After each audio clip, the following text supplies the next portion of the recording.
Amen.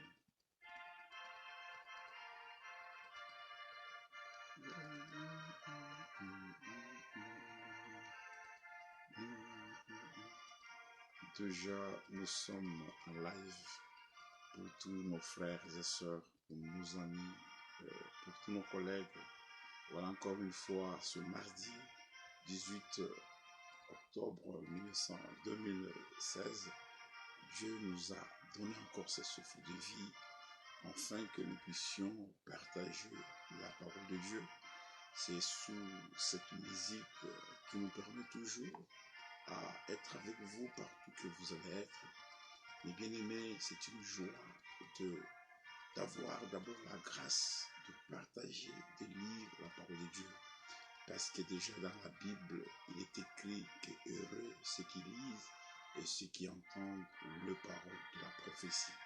Nous sommes le bienheureux parce que le Seigneur nous a franchis, nous a libérés et nous donne ce privilège de pouvoir encore se retrouver par la toile de l'Internet à partager la parole de Dieu avec tous les frères qui sont connectés avec nous et tous ceux qui seront connectés encore. Que le Seigneur vous bénisse, mes frères. Vraiment, Dieu, hier, nous avons reçu vraiment de part et d'autre de félicitations, de soutien des frères qui parlent de la prière. Et nous ne cesserons jamais à vous dire que Dieu vous bénisse et qu'il vous rende encore davantage, qu'il vous donne de plus en plus ce que vous avez comme besoin. Parce que notre souci majeur, c'est de pouvoir partager surtout la véritable parole de Dieu, surtout ce que nous avons reçu en ce moment ici, la révélation que Dieu nous a donnée. Partout, il y a nos frères qui étaient à Cape Town, au Congo, Cameroun, Gabon, Côte d'Ivoire, Angola, Amérique, Washington, et partout, nos frères ont été en direct avec nous. Le seul but que nous avons, c'est rendre le témoignage de la parole de Dieu. Et depuis hier, nous avons parlé sur la responsabilité ou le but que Dieu poursuit à chacun de nous. C'est pour que nous soyons d'abord ses enfants. Comme nous l'avons dit, comme on a lu dans la parole de Dieu, selon Isaïe chapitre 53, où il était écrit qu'après avoir donné sa vie pour le péché, il verra une postérité. Par l'Esprit de Dieu, nous avons été amenés dans plusieurs écritures où nous avons vu la responsabilité qu'a chacun de nous, parce que avant que vous puissiez adorer le véritable Dieu, vous devez d'abord croire en ces dieux. C'est pourquoi, comme nous avons cru, Dieu nous a donné cette foi. La foi que nous avons, selon le témoignage de la Bible dans Hébreux chapitre 11, Hébreux chapitre 10, Hébreux chapitre 9. La Bible nous donne la définition de la foi.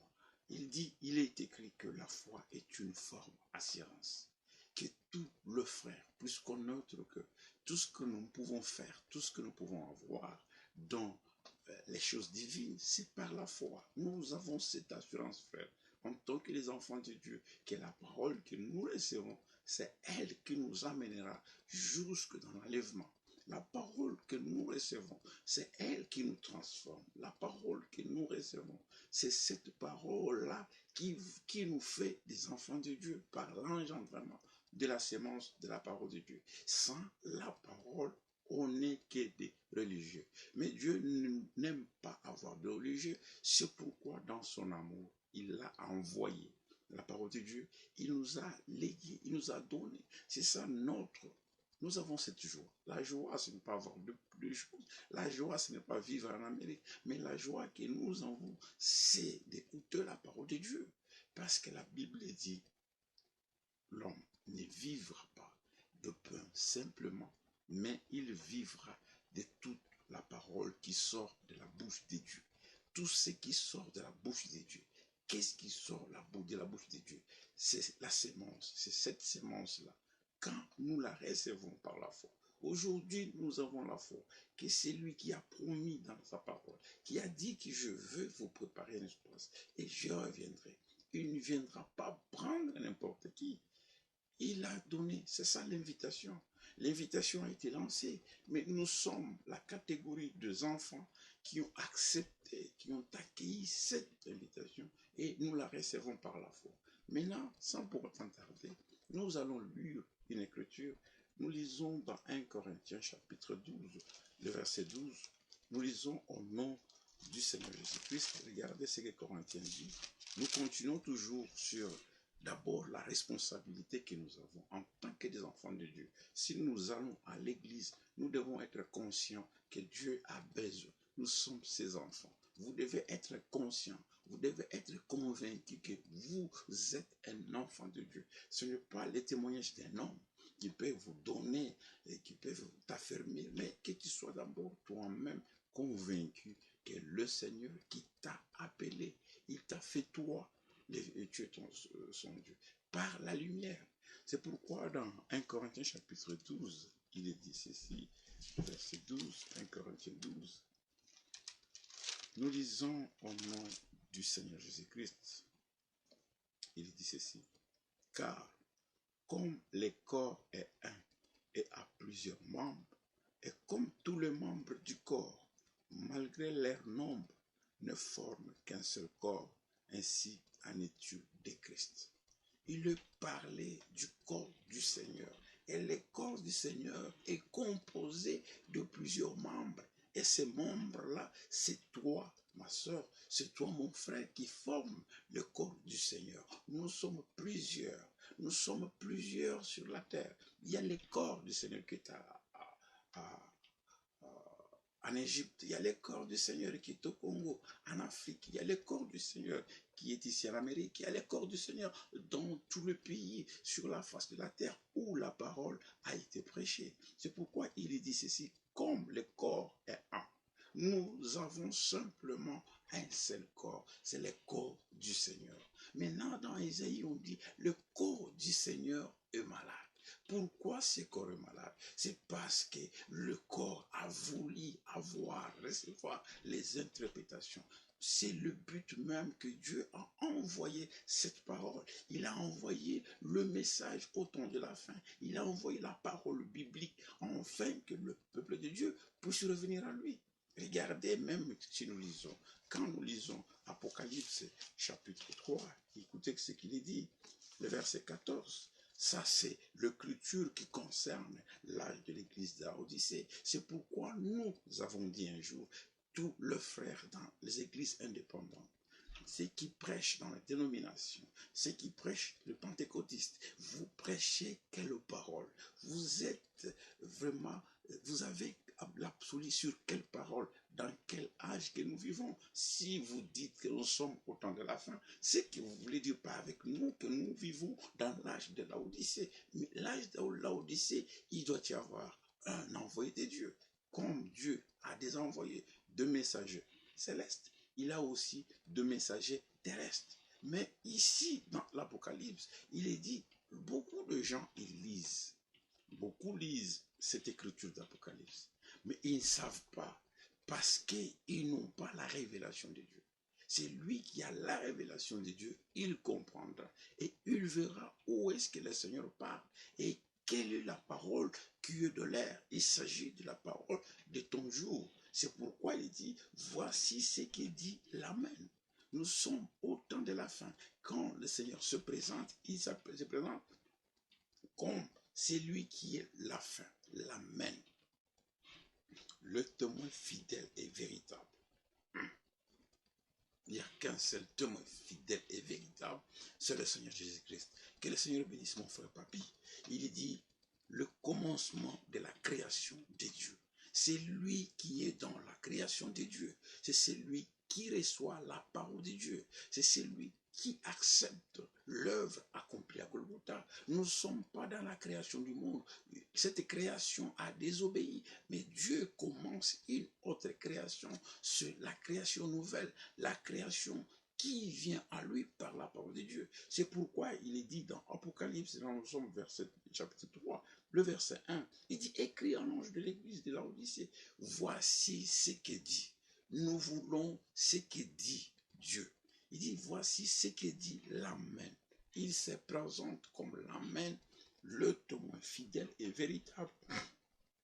Les commencements de la création de Dieu. C'est dans cette création que toi et moi, nous faisons partie.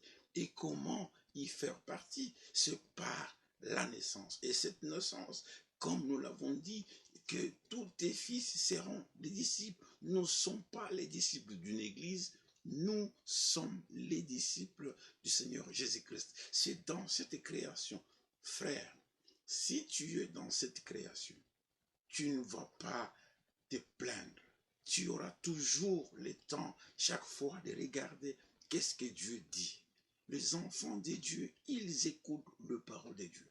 Ils n'écoutent pas un étranger. Et en tant qu'enfants de Dieu, nous devons être attentifs à chaque parole qui nous est prêchée, à chaque prédication. Ne soyez pas dans l'enthousiasme, n'ayez pas des sensations, frères. La question de la parole de Dieu, cela concerne nos âmes. Et nos âmes coûtent très cher. C'est pourquoi la parole de Dieu, comme nous l'avons dit hier, le premier chrétien, quand il recevait la parole de Dieu, après avoir reçu la parole de Dieu, il s'est posé la question, que devons-nous faire? Voilà la question que la postérité d'Abraham, la descendance de Dieu, le fils de Dieu, les filles de Dieu doivent se poser après chaque prédication. Parce que le but de Dieu, en écoutant la parole de Dieu, il veut que nous soyons en communion, frère. Nous devons marcher de lumière en lumière. Pourquoi marcher dans la lumière? C'est pour que nous puissions manifester cette lumière, la grande lumière, la véritable lumière. Parce que si cette lumière ne vient pas de Dieu, ce n'est pas la véritable de Dieu. Nous sommes dans une création. Tu dois être sûr que la création que le Seigneur veut, c'est la vraie création. Il dit, je connais tes œuvres. Je sais que tu n'es ni froid ni bouillant. Puisque tu es froid ou bouillant, ainsi parce que tu es tiède et que tu n'es ni froid ni bouillant, je te vomirai de ma bouche. Il est en train, il dit, je vais vomir l'âge de Laodicée, l'âge où le Seigneur, on l'a mis à la porte. Voyez dans chaque ville, dans chaque pays, que ce soit en Afrique, que ce soit en Amérique, que ce soit partout, vous allez voir, il y a aujourd'hui des évangélistes de télé-réalité, des évangélistes avec de grandes chaînes de télévision. Regardez comment ils font, les gens sont autour de nous. Ils sont des milliers. Il y a des gens qui ont des grandes églises. Est-ce que ces gens-là, est-ce que dans ce qu'ils font, est-ce que le Seigneur est réellement dans ce qu'ils font? Nous devons nous poser la question. Nous sommes responsables de tout ce que nous écoutons. Dieu va nous juger à partir de ce que nous écoutons. Il va nous juger du choix que nous sommes en train de faire. C'est pourquoi, frère, en toute chose, l'homme a toujours choisi du mauvais côté. C'est pourquoi le Seigneur lui-même a pris la résolution de venir mourir pour nous, pas pour autre personne. Il n'est pas venu mourir pour le chat ou pour un chat, mais il est venu pour mourir à cause. Il est venu mourir pour l'homme créé à son image. Mais écoutez, frère, il dit dans le verset 18, je te conseille. Il dit, je te conseille d'acheter de moi de l'or pur éprouvé par le feu, afin que tu deviennes riche et de vêtements blancs, afin que tu sois vêtu et que la honte de l'indignité, quand le Seigneur regarde l'église de Laodicée, il regarde la religion, il regarde comment les gens sont, les gens qui vont chaque fois dans l'église, mais en eux, ils sont encore nus.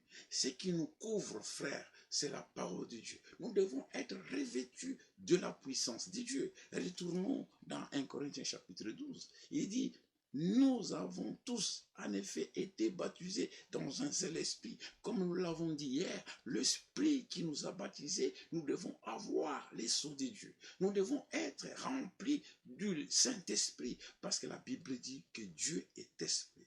Ceux qui veulent l'adorer, il faut qu'il adore en esprit et en vérité. C'est lui qui a l'esprit de Dieu, il doit avoir la vérité. Il va l'adorer. Il s'agit la question d'adorer le Seigneur. C'est pourquoi il dit, pour former un seul corps. nous formons un seul corps. Et le corps s'appelle le corps du Seigneur Jésus-Christ. Ce corps a plusieurs membres. Et comment ces membres du corps peuvent-ils être en communion les uns aux autres? C'est à partir de la parole qui est prêchée, frère. Nous devons avoir la même parole. Au Canada, la même parole. Aux États-Unis, la même parole. En Afrique, la même parole. Dans chaque pays où la parole révélée, biblique est prêchée, elle doit faire que nous puissions arriver à l'unité de la foi.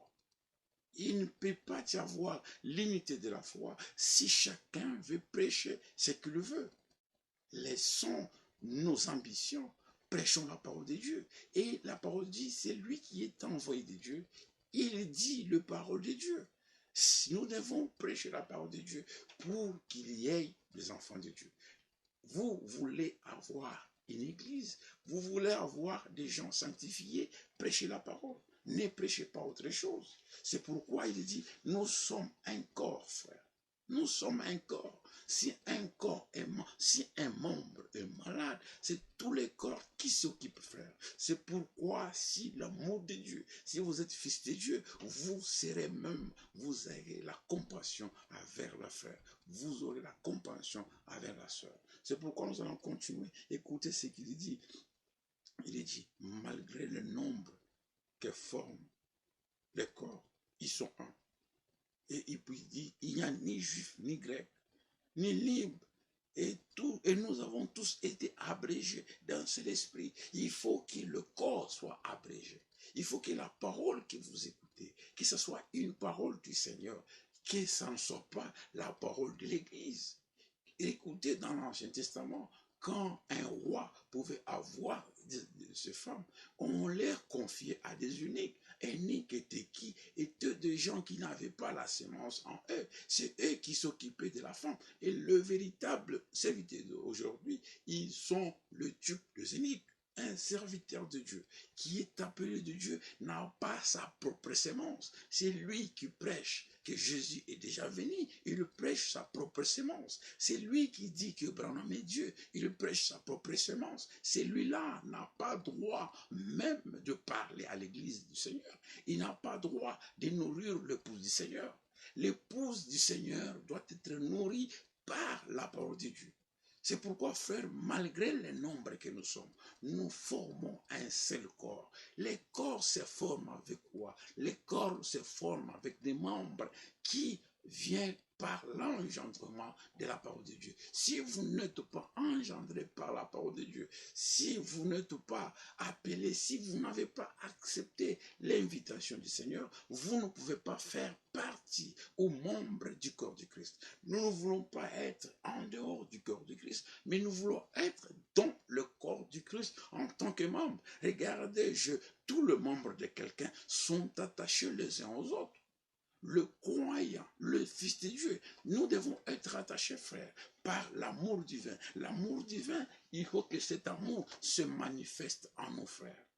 Nous sommes membres les uns aux autres. Laissons les choses de s'attaquer. Laissons les choses de s'injurier, frère. La foi que nous savons tellement que l'assurance que Dieu a mis en nous par la parole de Dieu, c'est celle qui va nous faire jusqu'arriver, jusqu'à la destination. Nous avons un seul but à poursuivre, c'est arriver jusqu'à la destination, être à l'image.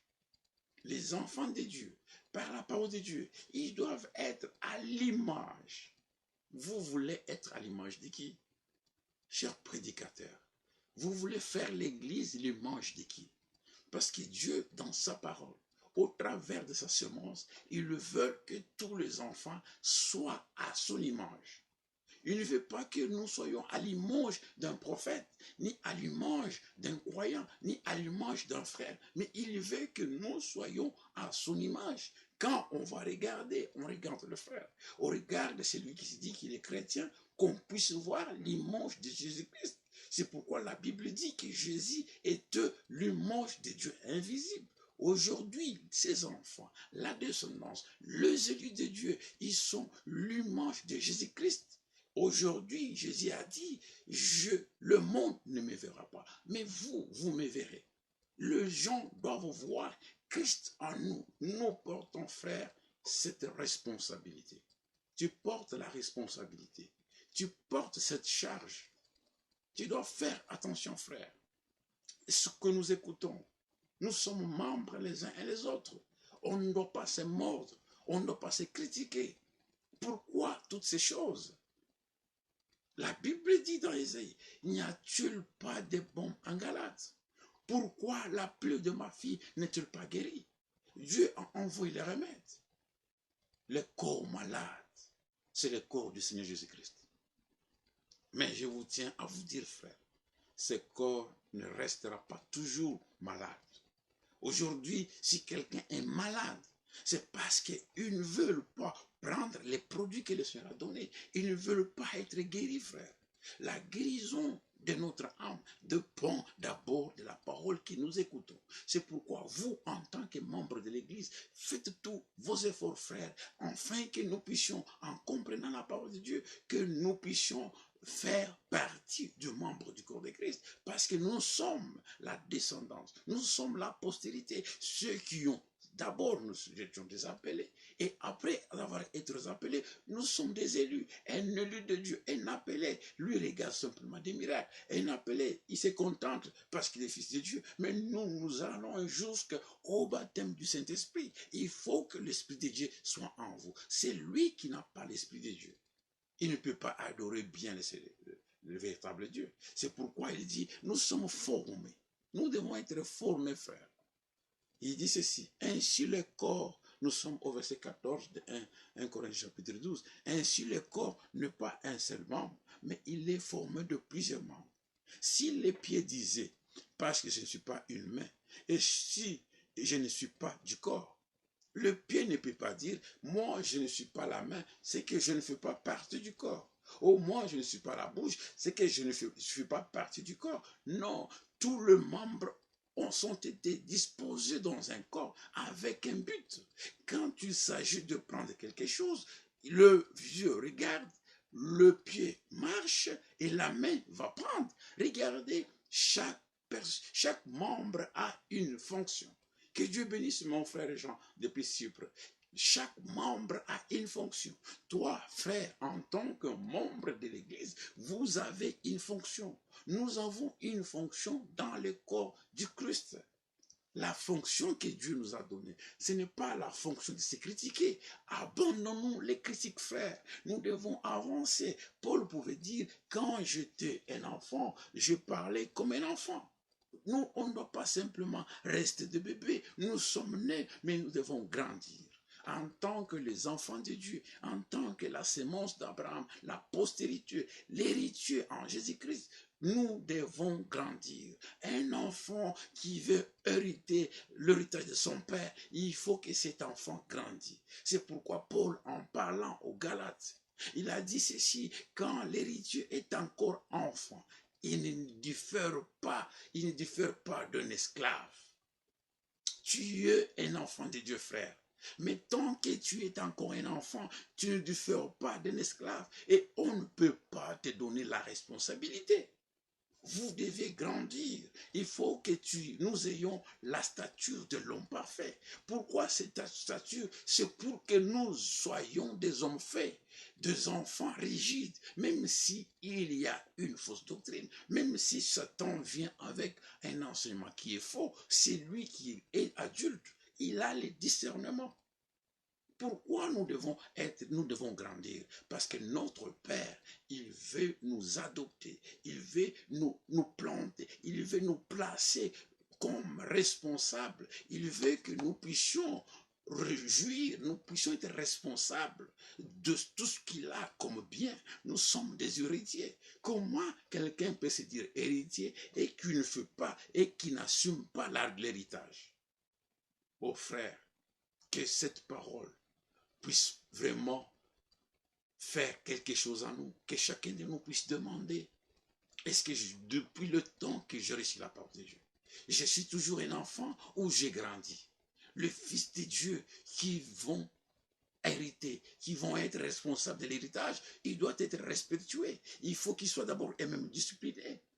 Ne soyons pas toujours des enfants qu'on peut prendre avec tout le vent de doctrine, qu'on peut amener n'importe où. Un enfant de Dieu qui a grandi, une postérité, il connaît sa position. Il faut que vous connaissiez d'abord votre position dans le corps. Le grand problème, c'est que beaucoup ne connaissent pas leur position dans le corps. Tu dois connaître ta position, frère. Ma sœur, il faut que tu connaisses ta position dans le corps. C'est pourquoi nous continuons toujours avec 1 Corinthiens chapitre 12. Il dit ceci. Si les pieds disaient, ça c'est le mot, et si l'oreille, verset 16, si l'oreille disait, parce que je ne suis pas, je ne suis pas du corps, je ne serais-elle pas du corps, c'est là. Si tous les corps étaient l'œil, où serait lui? Si tout le monde prêche, frère, aujourd'hui, le jeune frère, tout le monde veut prêcher, tout le monde veut être prédicateur, tout le monde veut être diacre, tout le monde, même ceux qui ont le ministère que les gens savent aujourd'hui, c'est le ministère du pastorat. Dans l'église dénominationnelle, tout le monde veut avoir le ministère de prophète. Non, frère. Chaque membre doit connaître sa place. Il dit, maintenant, Dieu a placé chacun des membres dans le corps comme il a voulu. Dieu t'a placé dans le corps comme lui-même l'a voulu. Dieu a voulu aujourd'hui que je puisse vous parler. Ce n'est pas moi qui l'a voulu, c'est Dieu qui l'a voulu. Il a mis ça en moi, frère. Dieu a voulu que tu sois un enfant de Dieu. Ce n'est pas l'église qui l'a voulu. Ce n'est pas ton père qui a voulu que tu sois un enfant de Dieu. C'est Dieu qui l'a voulu par la parole de Dieu. Quand tu l'as accepté, il a vu que cet homme, aujourd'hui, il doit être membre. En tant que membre du corps, nous devons toujours savoir, mes bien-aimés, ce n'est pas par notre volonté, mais c'est Dieu qui l'a voulu, frère. Si vous êtes un enfant de Dieu, c'est parce que c'est Dieu qui l'a voulu. Même s'il y a un problème dans l'église, tu ne dois pas fuir. Tu dois dire que disent les Écritures sur ces sujets. Ayons toujours ça dans la tête, frère, que cela soit notre chanson, que ça soit sur nos lèvres, que disent les saintes Écritures. Là où il y a des problèmes, là où il y a des gens, que je voulais dire, il ne manque pas de problèmes, même dans nos familles. Mais quand nous puissions d'abord savoir quelle est ma place dans le corps de Christ. Si tu ne connais pas ta place dans le corps de Christ, c'est pourquoi il y a des problèmes à chaque jour dans les assemblées. Et puis il dit ceci, il continue. Écoutez, frère bien-aimé, le verset, il dit ceci. Si tout était un seul, il dit, si tout était un seul membre, où serait le corps? Maintenant donc, il y a plusieurs membres et un seul corps.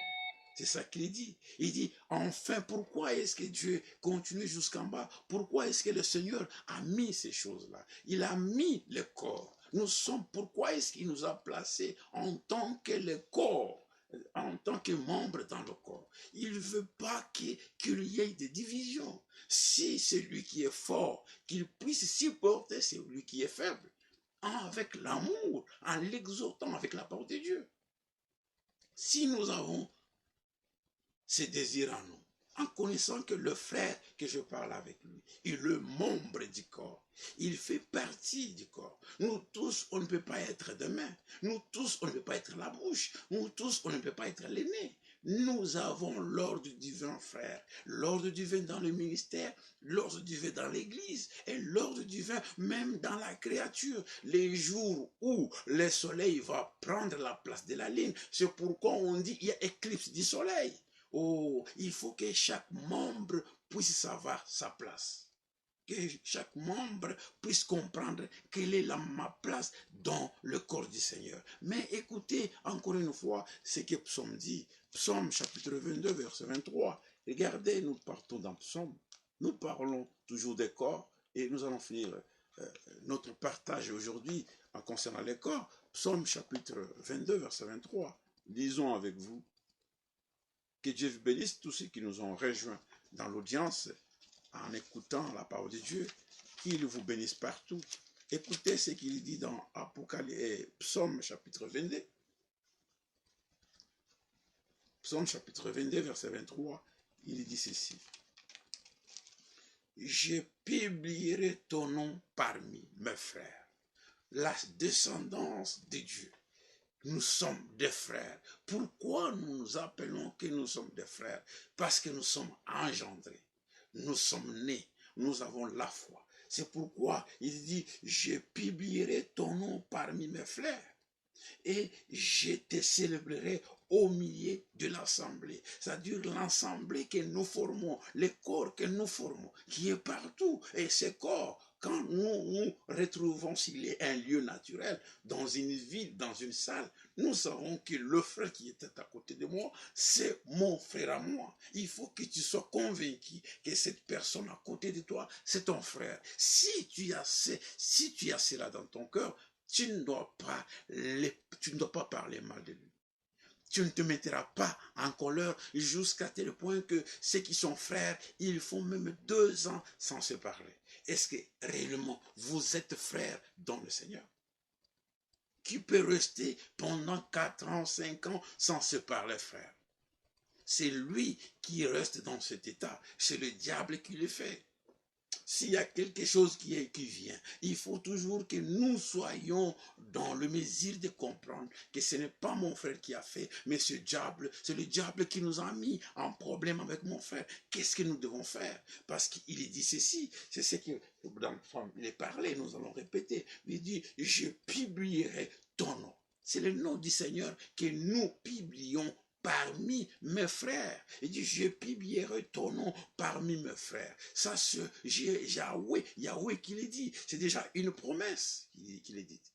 Nous devons publier. Quel est le nom de Dieu? C'est le nom, c'est Jésus-Christ, le Yahweh Sauveur, le Emmanuel. C'est celui que nous publierons. C'est lui que nous devons célébrer. Nous ne devons pas célébrer le nom d'un homme. Ne célébrez jamais, même vous qui avez les dons de chanter, ne chantez jamais les noms d'un prophète, d'un apôtre, d'un pasteur dans vos noms, ni même le nom d'un frère. Oh frère tel, nous irons avec toi dans l'ancien. Dieu est jaloux. Toute la gloire doit revenir à lui seul frère.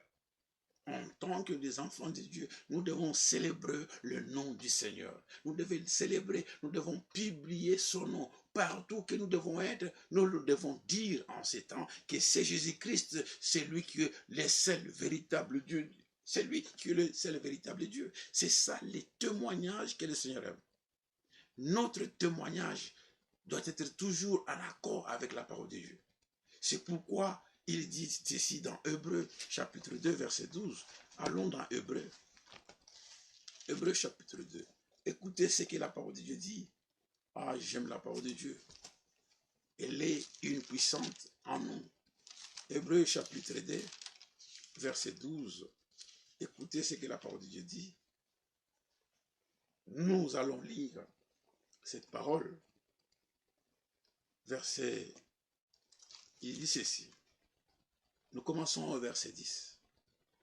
Il convenait en effet, que Dieu te bénisse mon frère Vicky, qu'il te bénisse beaucoup, qu'il bénisse mon frère Mia, qu'il te bénisse. Partout où vous êtes en Roumanie, que Dieu vous bénisse.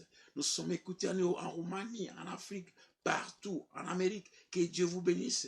Par le moyen de l'Internet, nous avons ce temps de parler de la parole de Dieu et de partager la parole de Dieu. C'est pourquoi, quand on écoutait ce matin, notre frère Franck pouvait dire que chacun puisse mettre au service de Dieu, au service des autres, ce qu'il a reçu de Dieu.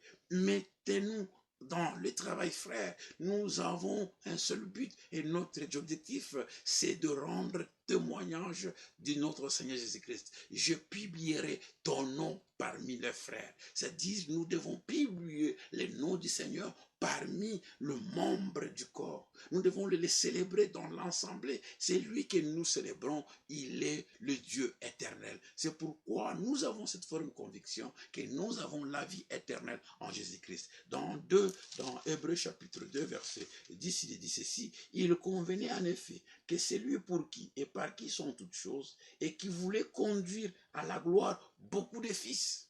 Dieu voulait conduire à la gloire beaucoup de fils. Beaucoup de fils là, c'est toi et moi. Il veut nous conduire à la gloire. Nous avons une gloire qui vient du Père. Et ce Dieu qu'il a fait en Jésus-Christ, il voulait conduire beaucoup à la gloire, beaucoup de fils, élevés à la perfection par les souffrances, le prince de leur salut. Nous avons un prince du salut, c'est notre Seigneur Jésus-Christ. C'est pourquoi il dit ceci, car c'est lui qui sanctifie. Et ceux qui sont sanctifiés sont tous issus. Nous sommes issus d'un seul. Et c'est lui à qui nous venons servir. Nous venons de la sémence de Dieu et la sémence parole. Nous sommes issus d'un seul. C'est pourquoi nous appelons que vous êtes notre frère, vous êtes notre soeur, parce que nous sommes ici. Nous sommes sortis d'eux. Nous sommes sortis de la parole de Dieu. C'est la parole qui nous a engendrés. C'est pourquoi il dit, c'est pourquoi il n'a pas honte de les appeler frères. Dieu n'a pas honte de nous appeler nous ses frères. Et le Seigneur n'a pas honte de nous appeler nous ses frères. Le Seigneur n'a pas honte de nous appeler nous ses frères. Nous sommes le frère de Jésus-Christ. Et Dieu est notre Père. Dieu est en Jésus-Christ. Jésus n'a pas honte de nous appeler nous ses frères. C'est pourquoi il dit ceci. Pourquoi il dit, j'annoncerai ton nom à mes frères et je te célébrerai au milieu de l'assemblée. Et encore, je me confierai en toi. Et encore, mais voici moi et les enfants que tu m'as donnés.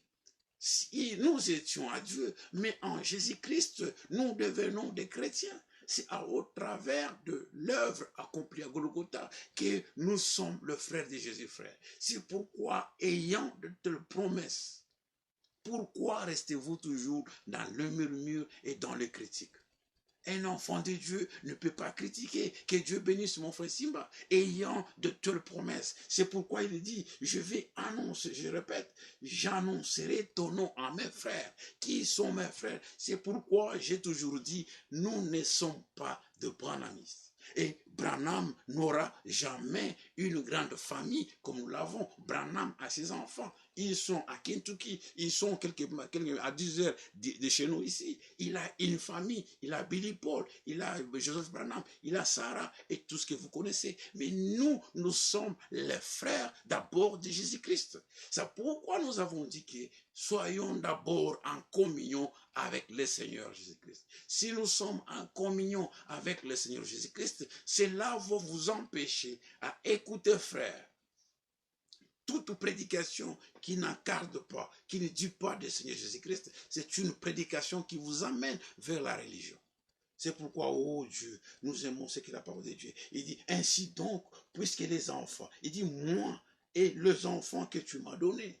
Ça, c'est le Seigneur qui dit. Et il dit, ainsi donc, puisque les enfants participent au sang et à la chair, il a également participé lui-même. Qui a participé, frère? Nous, en venant par notre première naissance, nous avons participé au sang et à la chair. Il y a eu d'abord un accouplement de mon père et de ma mère. C'est pourquoi je suis né. Mais c'est pourquoi il dit, lui-même aussi, pour venir sur la terre, pour mourir à cause de moi. C'est dans cette chair que le péché a été commis. Il a voulu qu'il puisse aussi prendre la chair. Il puisse aussi se vêtir d'un corps. C'est pourquoi, frère, quand il était maltraité, c'était à cause de mes péchés. C'était à cause de mes fautes à moi, à cause de mes erreurs. C'est pourquoi le Seigneur, ces jours-là, à la croix, il s'est écrié, mon Dieu, pourquoi m'as-tu abandonné? Parce que lui, Dieu, il ne supporte même pas le péché. Quand le corps de Jésus-Christ était devenu péché, l'homme, c'est lui, l'esprit qui est éternel, est sorti. C'est pourquoi le corps est resté à la croix. Il s'est écrié, mon Dieu, pourquoi m'as-tu abandonné? Voilà le mystère de la piété. Voilà ce que le Seigneur a fait pour nos frères. Si le corps était devenu péché, lui qui n'a jamais péché, c'était à cause de toi et de moi. C'est à cause de cet acte qu'il a accompli à Golgotha que nous appelons aujourd'hui, que nous sommes deux frères. Il dit enfin que par la mort, il anéantit celui qui a la puissance de la mort. Ceux qui ont reçu la parole de Dieu, qui croient à la croix de Golgotha, qui ont la ferme conviction que le Seigneur les a sauvés à la croix, il a anéanti. Frère, le Seigneur a anéanti la puissance de l'amour. Pourquoi as-tu peur des sorciers? Les gens disent, on l'a mangé. Et on trouve ce langage même parmi les croyants. Il y a même des églises qui peuvent dire, attention, il y a les sorciers, N'acceptez jamais un don qui peut vous dire que c'est ta mère qui est sorcière. Un don qui peut vous dire tu n'as pas un boulot, c'est parce qu'à cause de ta femme. Un don qui peut vous dire tu es comme ça, vous êtes malheureux, c'est à cause de vos enfants. Honte à tous ces dons qui sont en train de mettre la zizanie dans leur famille. Les dons venant de Dieu réunissent toujours les enfants de Dieu. Si un don se manifeste dans une église et que ce don amène des problèmes, ça ce n'est pas un don de Dieu. Les dons de Dieu amènent toujours et toujours la communion entre deux frères. Même la véritable prédication, elle amène toujours celui qui a été, celui qui a péché contre Dieu, à revenir dans la parole. Et Dieu, quand il nous parle en ces temps ici, il ne veut pas que vous vous éloigniez plus de lui, mais il veut que vous reveniez à lui. Voilà le but de chaque prédication, frère. Voilà comment nous devons apporter la parole de Dieu. Et afin que le pécheur revienne à lui, qu'il revienne, qu'il connaisse qu'il a péché contre le Seigneur et il a péché contre lui-même, qu'il revienne à lui. Voilà la grâce de Dieu. Mais pourquoi aujourd'hui les dons qui peuvent dire oh c'est ta mère qui a fait ça et c'est ton père, si tu n'as pas les enfants c'est à cause de ta mère, ça c'est faux, frère. Mettez tous ces dons là à l'extérieur, frère. C'est pourquoi l'homme de Dieu William Branham, il a prêché une prédication là où les pentecôtistes ont failli. Les gens qui sont dans les églises, la Pentecôte est une expérience, mais la Pentecôte en tant qu'une église, l'église pentecôtiste, ils ont failli. Tout don parfait de Dieu nous unit, nous, avec notre Dieu. Nous aimerons, frère, qu'à chaque fois que nous écoutons ce que le Seigneur nous dit, que nous puissions être toujours en accord avec lui. Qu'est-ce que nous avons parlé, frère? Dieu, en ces temps ici, il aime que toi et moi, que nous soyons avec lui unis, que nous soyons unis, frères. Il a anéanti la puissance, et nous allons finir par là. Et il dit, et qu'il a délivré tous ceux qui, par la crainte de la mort, et toute leur vie retenue dans la certitude. Il a délivré, frère, en tant qu'enfant de Dieu. Dieu nous a délivrés. Pourquoi tu pivotes encore dans le péché? Pourquoi tu pivotes encore dans le monde? La Bible dit, il nous a délivré, le croyant, la descendance d'Abraham, la postérité de Dieu. C'est une race de gens qui marchent, qui sont délivrés. Quand quelqu'un est délivré, l'ancienne vie ne pas à lui. Il faut que tu acceptes la délivrance, frère. Ce n'est pas la délivrance selon le genre de la dénomination, mais la délivrance au travers de la parole de Dieu. Parce que la parole de Dieu dit dans 15 qu'il a délivré tous ceux qui, par la crainte de la mort, étaient toute leur vie retenus dans la servitude. Toute leur vie était dans la boisson. Toute leur vie était dans la prostitution. Toute leur vie était décourue dans les jupons. La Bible dit il l'a délivré. C'est lui qui pajote encore dans les péchés. Il faut qu'il revienne à Dieu, frère. Le Seigneur veut que nous retournions, frère. Nous devons accomplir les véritables expériences de Dieu authentique, parce qu'il a dit qu'il va restaurer. Il n'a pas donné cette promesse aux arbres. La promesse est faite pour moi, est faite pour toi. Et la Bible nous dit, tous ceux qui étaient sous la servitude, il les a délivrés. Si le Seigneur vous a délivrés, mais pourquoi encore marcher avec les veillons?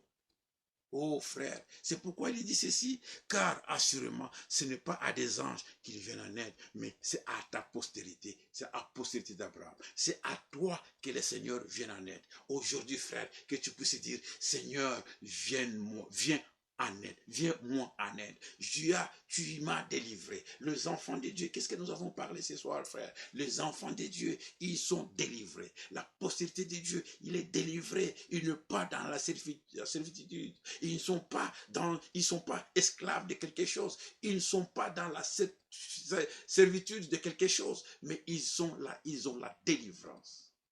C'est pourquoi l'année du jubilé est en train de crier dans le cœur de ses enfants. Que Dieu vous bénisse, frère, qu'il bénisse tout le monde, que nous puissions comprendre qu'en tant qu'enfants de Dieu, en tant que les élus de Dieu, nous avons une grande responsabilité. Dieu nous a délivrés. Il nous a délivrés pourquoi? Pour que nous ne puissions pas vivre encore sous la domination, sous l'esclavage de l'ennemi. L'ennemi, il veut simplement te mettre dans la prison. Dites-lui, ton temps est fini. Prends ta décision. Dis-tu en toi-même que je suis un enfant de Dieu. Que Dieu bénisse et nous allons continuer. Le jeudi, nous serons ensemble. Qu'il bénisse mon frère Bata. Nous parlons de la postérité de Dieu et cette postérité qui a été délivrée de toute chaîne de la mort. Une postérité qui mange pas dans la servitude, qui ne marche pas dans l'esclavage des enseignements des hommes, mais une postérité